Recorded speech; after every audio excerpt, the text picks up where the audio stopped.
Hello, YouTube. This is an alcohol review of Angel's Envy. Apparently, this particular Angel's Envy is batch number 82V. Bottle number 6106. Oh, here, that's a good one. Says here, all bourbons aged in charred oak white. In that respect, Angel's Envy is just like every other bourbon. However, unlike other bourbons, Angel's Envy is finished in port wine casks, giving it a complex you won't find anywhere else.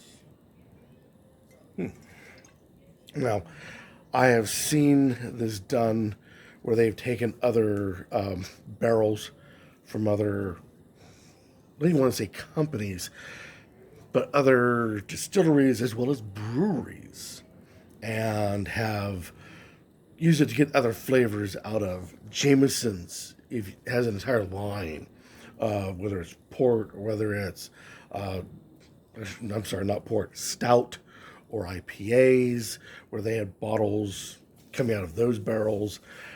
It's trying to get an array of flavors that are out there. Now, the last time that I really appreciated a port wine barrel was in rum, and that came out quite nice. It gave it a bit of a cherry flavor to it. This here is Kentucky Straight Bourbon, finished in port wine barrels. It is 43.3 alcohol by volume, 86.6 proof, 750 ml bottles. And those of you who've been with me for a while, you know I have a love for packaging. After all, I cut my teeth in advertising and public relations for too many years. And this always has, if you can see it or not, there we go. At least on my end, you can see it. There are angel's wings on the back of it. And to me, the bottle looks rather coffin-like. So the two together make for an interesting packaging. Now, I will confess I am not at the tower, nor am I at the house. I am technically on vacation, thus the different background, and thus the wine glass, rather than the Glencairn glass I like to sample out of. Now, I was informed that what I was thinking when you do the spin, that the legs and the tears that are formed is due to residual sugars, that is wrong. It is due to oils and other residuals that are in or brought in to the solution,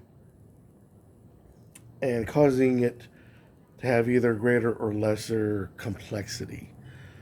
Now, I could not find information on how much legging equals to what kind of complexity there is, other than if you look at it and you see more, there's supposed to be more, I think. I don't know. Either way, it legs fine.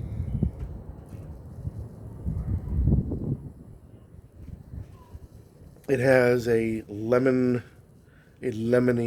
vanilla-y type of nose to it. But you can smell a lot of alcohol. The sucker is 43.3, so 86.6 proof. So, yeah, I usually don't like to touch alcohols that hit the 100 proof mark because it's too strong. So we're getting up there with this guy. It is bitey without alcohol. I'm not getting much more than some cinnamons, some lemons, some vanillas. The standard type of nose you would get from a nice bourbon. I'm not getting any port at all in the nose.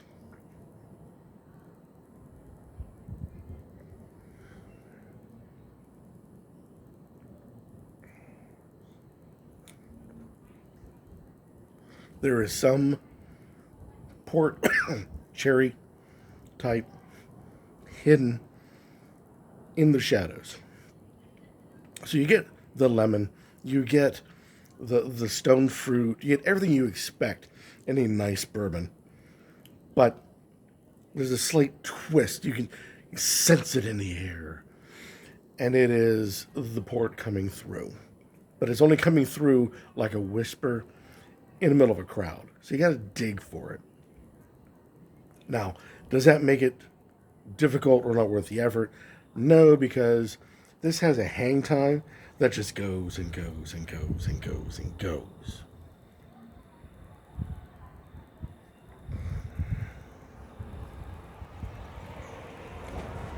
Yeah, so if you're not tasting in the beginning, you may catch it in the middle. If you're not going to catch it in the middle, you may catch it in the end. Either way, you got a long time to catch this ball. It's not bad, but it's that high alcohol.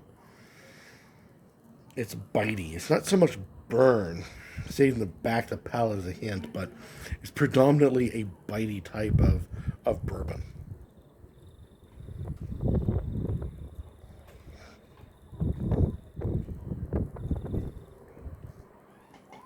Now, is this a mixing type bourbon? Put it into your cocktail for the price tag. Now, I was not told how much this particular bottle cost. Standard bottle of Angel's Envy, but I do know it's above my price range. So this is actually somebody else's bottle who's allowing me to do this a review with. So thank you.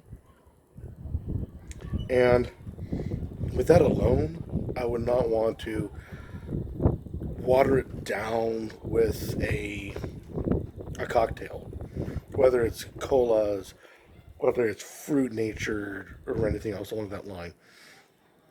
Just on the sheer expense, I would want to take this neat.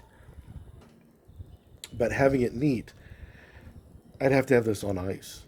It's got too many sharp edges on it. It's now like in some bourbons in the past I've had, I called it a ball of razor blades. This is not that bad, but it's more like a mouthy teenager who needs to be sat down. It's along that level. And an ice cube, I think, would do just right for it. As for the layers, because it does come with, like I said, some layers. You've got that uh, port hidden in the shadows of all the other flavors. That ice cube may vanquish that if you're unlucky, but to take those sharp points off versus losing that port shadow, I would go with the ice. That port shadow is nice. I don't want to call it a gimmick, but it's nice. I just, for the amount of the stabbing it in the tongue, I think it's worth the sacrifice. Give it a try. See what you think. This is Angel's Envy, Kentucky Straight Bourbon Whiskey, finished in port wine barrels. There you are. Any comments about this particular product? Down below, be warmly accepted as always, or better yet, go out, buy it, try it yourself, and let the rest of us in the YouTube Spirits community know your thoughts on Angel's Envy. Like I said, I was really looking forward to trying this, and, well, I tried it. See what you guys think. Like I said, try it, sip it down, be anxious to hear your thoughts. And until next time, keep on drinking.